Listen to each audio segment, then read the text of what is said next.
Hey everybody. So today we're going to talk about why you're not winning more grants. Let's get into it.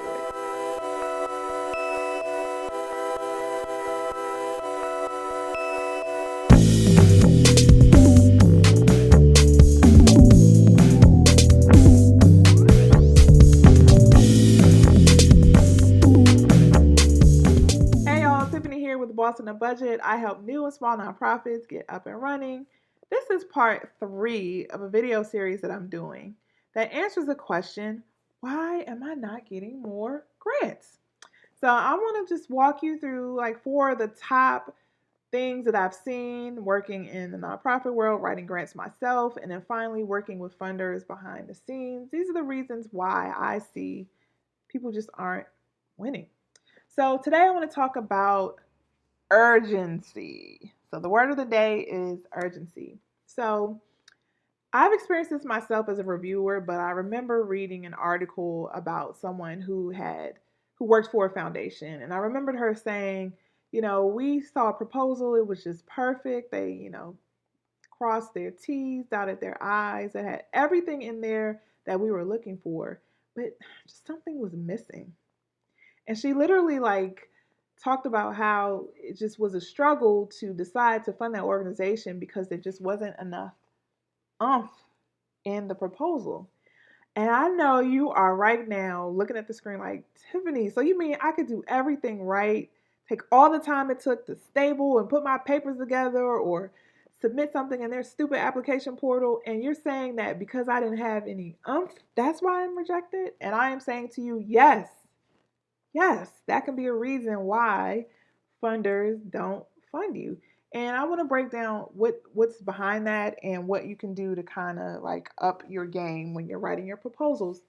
So, think about all the different inquiries and messages that funders get. I'm pretty sure they are inundated, especially if they're public facing, especially if they have a website and people actually identify themselves as working at a foundation or whatever.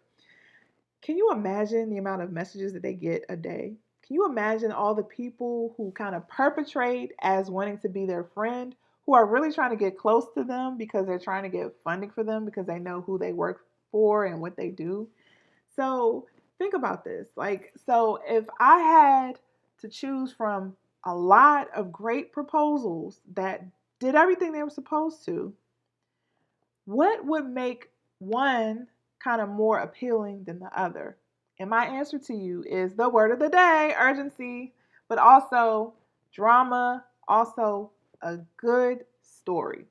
A good story that can grab you in there and make you feel like, oh my goodness, like we have to fund this because this is really, really important. And this person or this organization knows exactly what to do to help kind of to solve this problem. So if we give money, we're helping to solve an actual problem. So you got to take it all the way through that thought process of, if I do this, like if you build up a compelling story and a compelling need, and if the funder can see that by giving the money to you, you help address or bring a resolution to that story or to that need, then you're in a really good place as an organization. So I just encourage you to, first of all, tap into the stories of the people that you're serving and don't exploit the people, right? Don't just use their stories, their sob stories, if you're really not going to use it to empower them and to empower the organization to do better work.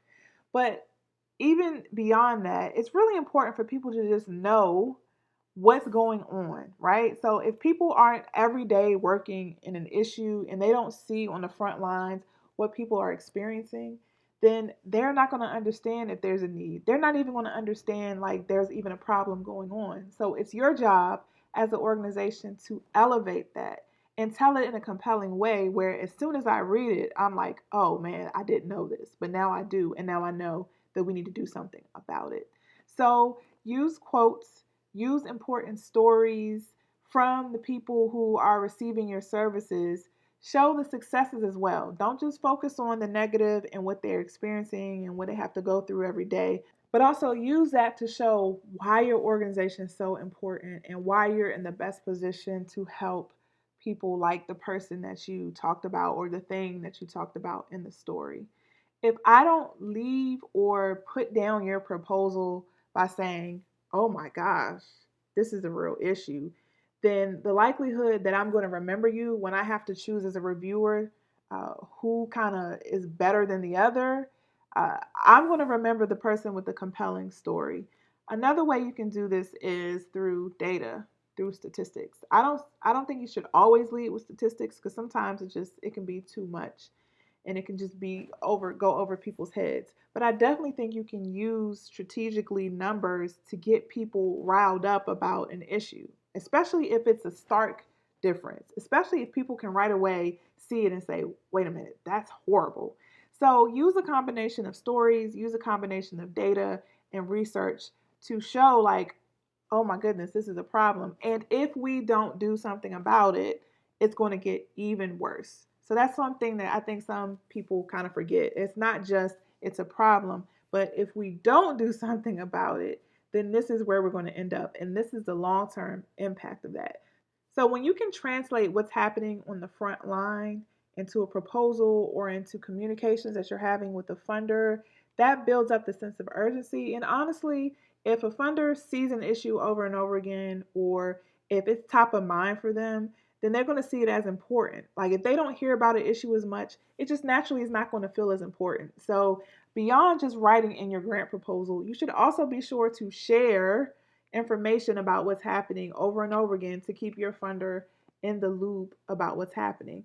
Some funders are going to be more willing and more accepting of communications, but that's why you just need to assess what level of engagement you need to have with each funder and have an overall strategy for reaching out to these funders, kind of going back to video 1 in this series, so you can understand what to play up and what they're more interested in. So remember, it's all about the drama, it's all about the story. Don't use it in a way to exploit the people that you're working with, but use it as a way to elevate them and empower their voices, right? And make sure you're including them in the solution and make sure you're connecting that need or that problem in that story to the solution, which should be your organization and your organization's work. And make sure you make the point that without your organization filling that gap, it's going to get 10 times worse. So build up the drama, build up the urgency, and that can help put you above the pack if you're in competition with a lot of good proposals. So, if you need help writing out a proposal, if you feel like I don't even know where to start, Tiffany, what do I do? How do I know what to even put on paper? Use my grant writing workbook. The link is in the box below, and it uses prompts and guides and questions to help you figure out what to write and how to answer certain sections of proposals. Please feel free to take a look. You can always visit me at my website at www.bossonabudget.com, and you can ask me questions there as well. And I'll see you